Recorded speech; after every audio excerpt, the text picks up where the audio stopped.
വനമേഖല ഏരിയയിലൂടെ പോകുന്ന സമയത്ത് നമ്മളെ നാട്ടിലല്ല നിൽക്കുന്നതെന്നും നമ്മൾ അവരുടെ ലോകത്തേക്കാണ് പോകുന്നതെന്നുള്ളൊരു ബോധ്യം നമുക്കുണ്ടായിരിക്കും.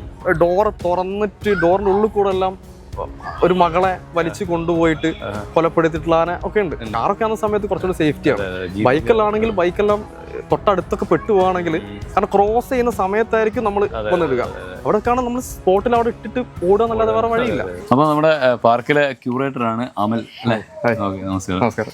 അപ്പോൾ അമൽ ഭായി, നമ്മളിപ്പോൾ കോബ്രയുടെ ഇതിന്റെ മുന്നിലുള്ളത് അല്ലേ?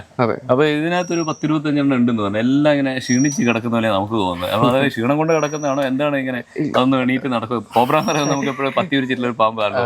ലൈവായിട്ട് കാണാനാണ് എല്ലാവരും ആഗ്രഹിക്കുന്നത്. പക്ഷെ പൊതുവെ മൃഗങ്ങളെല്ലാം ഒന്ന് അവരുടെ ഭക്ഷണം കഴിക്കുക, ഒന്ന് റെസ്റ്റ് ചെയ്യുക, അങ്ങനെയാണ്. അപ്പം ഇതിപ്പോ റെസ്റ്റിലാണല്ലോ. അപ്പം ആക്ച്വലി നമ്മൾ ഇന്നലെ ഫീഡ് കൊടുത്തോളൂ.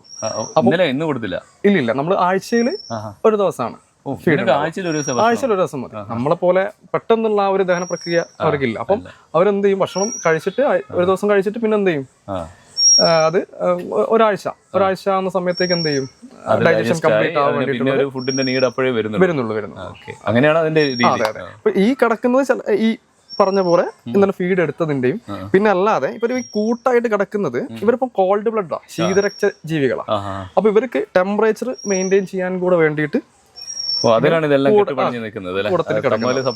നമ്മുടെ നിൽക്കുന്ന രീതിയിൽ അപ്പം അവർക്ക് ഓക്കെയാണ്. ഇപ്പം നമ്മളെ ടെമ്പറേച്ചറിൽ ഓക്കെയാണ്. പിന്നെ അവർ മാക്സിമം അവരെന്തായിരിക്കും ഇനാക്റ്റീവ് ആയിരിക്കും. ഡേ ടൈമിലൊക്കെ ഇനാക്റ്റീവ് ആയിരിക്കും ഉണ്ടാവുക.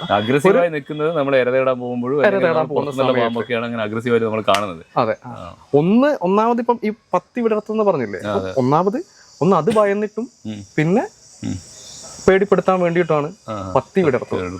ഒരിക്കലും കൊത്താൻ വേണ്ടിയിട്ടായിട്ട് പത്തി വിടർത്തുക, ഒന്നത് പേടിച്ചിട്ടാണ്. അങ്ങനെ സ്ട്രെസ്, ഇവർക്ക് സ്ട്രെസ് ഉണ്ടാകുന്ന സമയത്താണ് ഇവരെന്ത് ചെയ്യുന്നത്. ശരിക്കും നമ്മള് അവരെ ഉപദ്രവിക്കാം ലിറ്ററലി.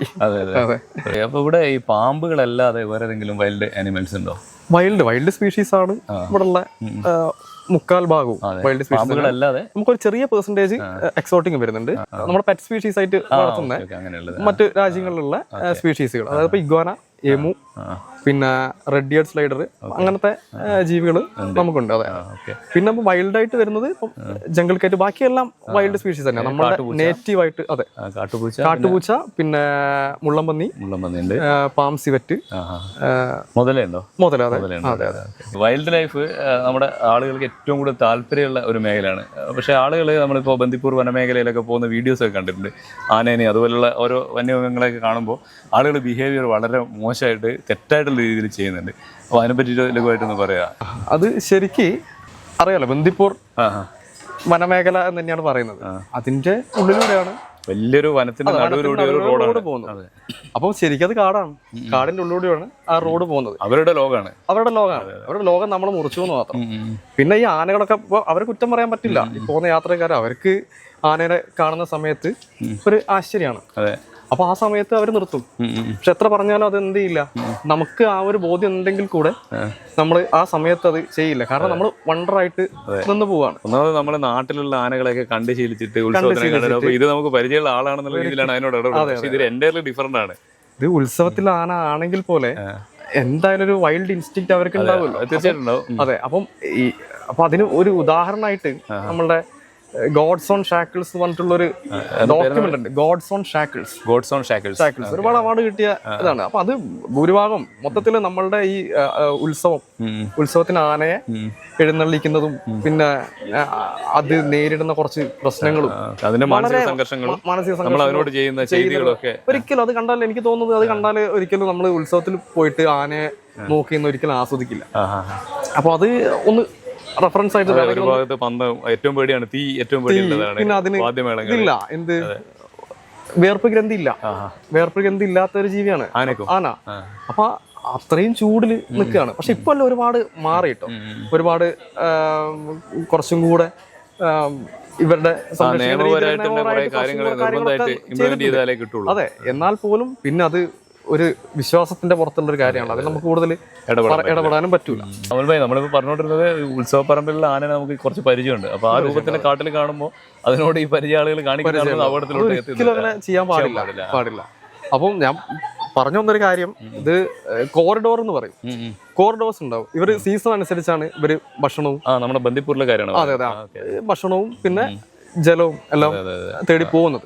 ഭക്ഷണം തേടാന്, എണ്ണ തേടാന്, അതുപോലെ തന്നെ വെള്ളത്തിന് ഇതാണ് മെയിൻ അവർക്ക് വേണ്ടുള്ളൂ. അപ്പം ഇത് തേടി പോകുന്ന സമയത്താണ് റോഡ് ക്രോസ് ചെയ്യുന്നത്. പിന്നെ ഒന്ന് ഡിസ്റ്റർബൻസ് ആയിരിക്കാം. പിന്നെ ഉള്ളത് ഇപ്പോഴത്തെ അറിയാലോ, കാലാവസ്ഥാ വ്യതിയാനം. അതെ, പല പഴങ്ങളും ഉണ്ടാവുന്നില്ല, അതിന്റെ സീസണിൽ ഉണ്ടാവുന്നില്ല. പിന്നെ അങ്ങനെ പോകുന്ന സമയത്ത് എന്ത് ചെയ്യും, റോഡ് ക്രോസ് ചെയ്ത് പോയേക്കാം, റോഡിന്റെ അടുത്ത് വന്നേക്കാം. അങ്ങനെ അപ്പൊ ഇങ്ങനെയൊക്കെ സംഭവിക്കുന്ന സമയത്ത് ഒരിക്കലും നമ്മൾ എന്ത് ചെയ്യാൻ പാടില്ല. അതിന് നമ്മൾ എപ്പോഴും എന്താണ്, പുറത്തുനിന്നുള്ളൊരു സംഗതിയാണ്, പുറത്തുനിന്നുള്ള എന്തെങ്കിലും ഒരു വസ്തുവാണ്. അപ്പൊ അതിന് പേടിയോ അല്ലെങ്കിൽ സ്ട്രെസ്സോ തോന്നുന്ന സമയത്ത് അത് എന്ത് ചെയ്യും, അറ്റാക്ക് ചെയ്തേക്കാം. കാരണം നമ്മൾ അവരുടെ ലോകത്തേക്ക് അല്ലെങ്കിൽ അവരുടെ ഇടത്തിലോട്ടാണ് നമ്മൾ കയറി ചെല്ലുന്നത്. അപ്പൊ അവരെന്ത് ചെയ്യും, പേടി കൊണ്ട് എന്ത് ചെയ്യാൻ പറ്റും, എന്തും ചെയ്യാം. നമുക്ക് ഒരിക്കലും പ്രഡിക്റ്റ് ചെയ്യാൻ പറ്റില്ല. ഒരു കാരണവശാലും അങ്ങനത്തെ വനമേഖല ഏരിയയിലൂടെ പോകുന്ന സമയത്ത് നമ്മളെ നാട്ടിലല്ല നിൽക്കുന്നതെന്നും നമ്മൾ അവരുടെ ലോകത്തേക്കാ പോകുന്നതെന്നുള്ളൊരു ബോധ്യം നമുക്കുണ്ടായിരിക്കും, ബേസിക്കായിട്ടുണ്ടായിരിക്കണം. കാരണം അവരോട് ഒരിക്കലും ഈ പറഞ്ഞതുപോലെ നമ്മളെ നാട്ടുമൃഗങ്ങളെ കാണിക്കുന്ന പോലെ ഒരിക്കലും അവരോട് ബിഹേവ് ചെയ്യാൻ നിൽക്കരുത്. കാരണം നമുക്കറിയില്ല, നമ്മുടെ നാട്ടിലെ മൃഗത്തിന്റെ സ്വഭാവം നമുക്കറിയാം, അവിടെ നമുക്ക് ഒരിക്കലും പ്രഡിക്റ്റ് ചെയ്യാൻ. നമ്മളിപ്പോൾ ഒരു വാഹനത്തിലൊക്കെ പോകുന്ന ആൾക്കാരാണ്, സേഫ്റ്റി എന്നുള്ളതൊക്കെ നമുക്ക് ചെയ്യാൻ പറ്റുക. ആ ഒരു സമയത്ത് തൽക്കാലം ഹോൺ അടിച്ചിട്ട് നിൽക്കാം. ശരിക്കും നമുക്ക് ഒരു വശം പറയുന്നത്, നമ്മൾ മാക്സിമം അവരെ ഡൊമിനേറ്റ് ചെയ്യാൻ നോക്കുക. പാനൊക്കെ വന്നിട്ടുണ്ടെങ്കിൽ കൂടുതൽ ശബ്ദം ഉണ്ടാക്കുക, നല്ലപോലെ ഹോൺ അടിക്കുക, കൂടുതൽ ശബ്ദം എന്ന് വെച്ചിട്ടുണ്ടെങ്കിൽ 100% നമുക്ക് വിജയകരമായിട്ട് ചെയ്യാൻ പറ്റുമെന്ന് അറിയില്ല.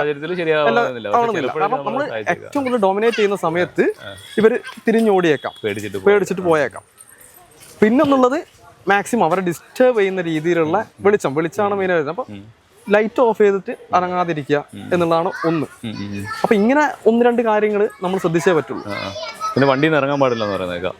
ബൈക്കൊക്കെ ആണെങ്കിൽ ഒന്ന് നോക്ക്, പക്ഷെ തൊട്ടടുത്തൊക്കെയാണ് നമ്മൾ ഓടാതെ വേറെ വഴിയില്ല. വലിയ വണ്ടിയാണെങ്കിൽ പുറത്തിറങ്ങാൻ പാടില്ല എന്തായാലും. കാരണം എന്ന് വെച്ചിട്ടുണ്ടെങ്കിൽ റീസെന്റ് ആയിട്ട് ഒരുപാട് ന്യൂസുകളുണ്ട്, ഡോർ തുറന്നിട്ട് ഡോറിന്റെ ഉള്ളിൽ കൂടെ എല്ലാം ഒരു മകളെ വലിച്ചു കൊണ്ടുപോയിട്ട് കൊലപ്പെടുത്തിയിട്ടുള്ള ഒക്കെ ഉണ്ട്.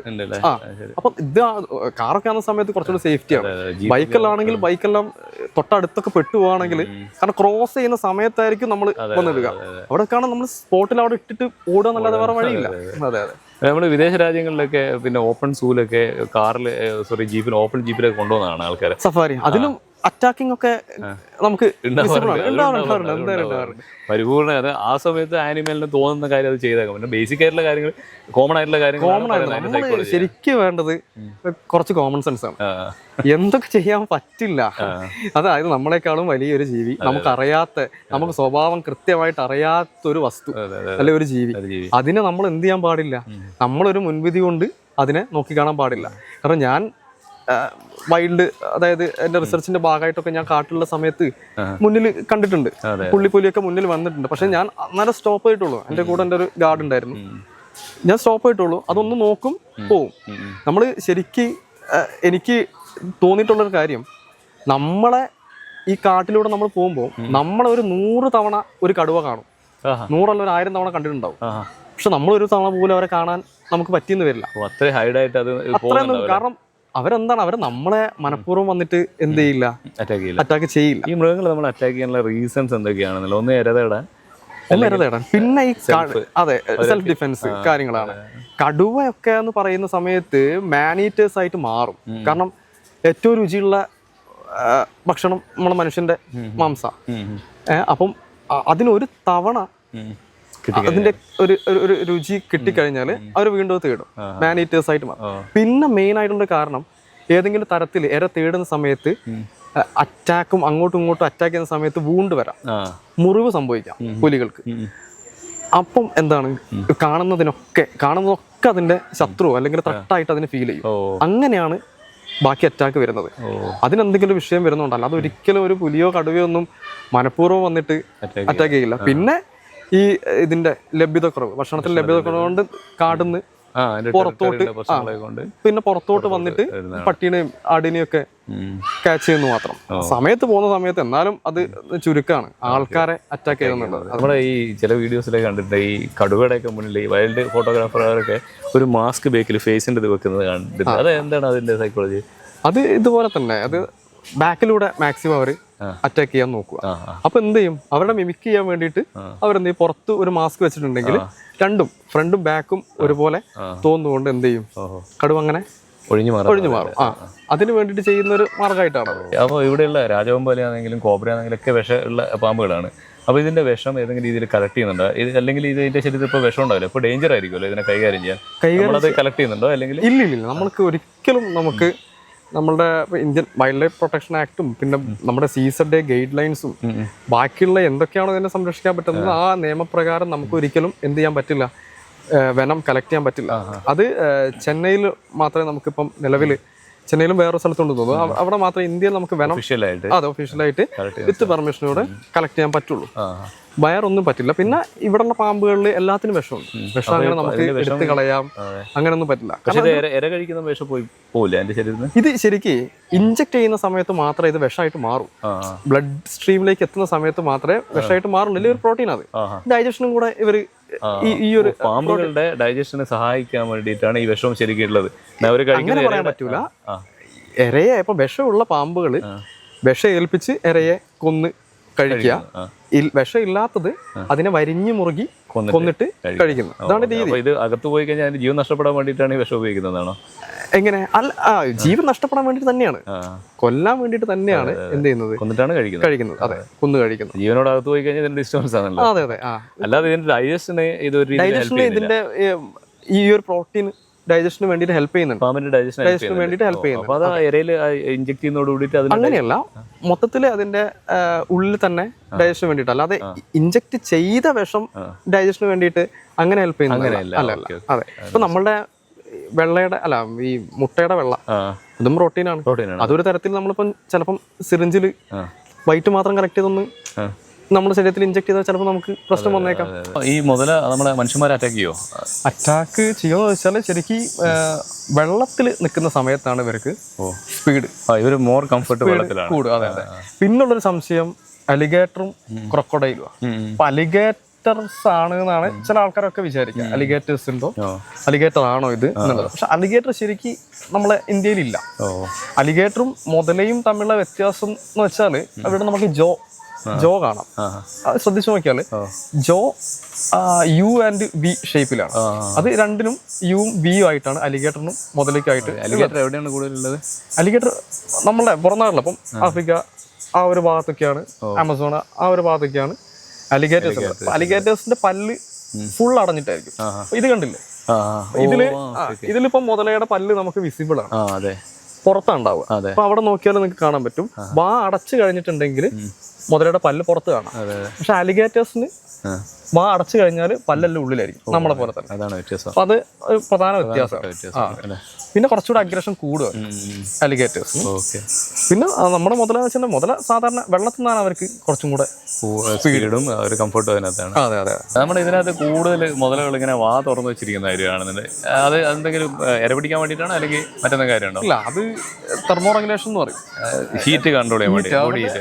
അറിയാലോ, ശീതരക്തജീവികൾ കോൾഡ് ബ്ലഡ് ആയതുകൊണ്ട് ഇവരുടെ ഹീറ്റ്, ഉള്ളിലത്തെ ടെമ്പറേച്ചർ എന്ത് ചെയ്യണം, ബാലൻസ് ചെയ്യാൻ വേണ്ടി, മെയിൻറ്റെയിൻ ചെയ്യാൻ വേണ്ടിയിട്ടാണ് അവർ തുറന്നു വെച്ചിരിക്കുന്നത്. അതെ. അത് ടെമ്പറേച്ചർ അതിലൂടെ തന്നെ എന്തായിക്കോളും, മെയിൻറ്റെയിൻ ആയിക്കോളും. അതിനുവേണ്ടി പിന്നെ ഒരു ചെറിയൊരു ട്രാപ്പ് എന്നുള്ള പോലെ അവിടുന്ന് ക്ലോസ് ചെയ്യുന്ന രീതി ചാൻസ് ആണ്. മറ്റെന്തെങ്കിലും പ്രത്യേകതകൾ മുതലായിട്ട് ബന്ധപ്പെട്ട് മുതലേക്ക് പിന്നെ ഉള്ളത് അവരുടെ ഈ അവരുടെ മുഖത്തിന്റെ ഫ്രണ്ട് ഭാഗത്ത്, അപ്പം ഇത് പറയുകയാണെങ്കിൽ ഇത് കണ്ടില്ലേ, ഒരു സ്നോട്ട്, ഈ ഒരു മോൾ ഭാഗം, ഇത് ഫുള്ള് സെൻസേഴ്സ് ആണ്. ഒരുപാട് സെൻസേഴ്സ് ഉണ്ട് അവരുടെ. അപ്പൊ ഈ സെൻസേഴ്സ് വെച്ചിട്ടുണ്ടെങ്കിൽ നിങ്ങൾ കാണാം, മുതല എന്ത് ചെയ്യുന്നത്, വെള്ളത്തിൽ ഇങ്ങനെ പൊങ്ങിക്കിടക്കുന്ന സമയത്ത് ഈ ഒരു ഭാഗം മാത്രം മേലെ പൊന്തി കിടക്കും. ഇതിന് ഒരു ഏകദേശം ഒരു ആവറേജ് കുറച്ചധികം ദൂരത്തെ അനക്കം വരെ ഇവർക്ക് സെൻസ് ചെയ്യാൻ പറ്റും. നമ്മളിപ്പോൾ ഞങ്ങളായിട്ട് ഇത്രയേറെ സഹകരിച്ചതിന് നന്ദിയുണ്ട്. അപ്പോൾ തീർച്ചയായിട്ടും സ്നേക്ക് പാർക്കിലോട്ട് ആളുകൾ വിസിറ്റ് ചെയ്യുമെന്ന് വിചാരിക്കുന്നു. കുട്ടികൾക്ക് എഡ്യൂക്കേഷൻ പർപ്പസിന് എല്ലാറ്റിനും പിന്നെ കുടുംബമായിട്ട് വന്ന് എക്സ്പ്ലോർ ചെയ്യാനൊക്കെ പറ്റിയൊരു നല്ല സ്ഥലമാണ്. അപ്പോൾ എല്ലാവരെയും ഇവിടത്തോട്ട് സ്വാഗതം ചെയ്യുന്നു. തൽക്കാലം ഇന്നത്തേക്ക് ബൈ.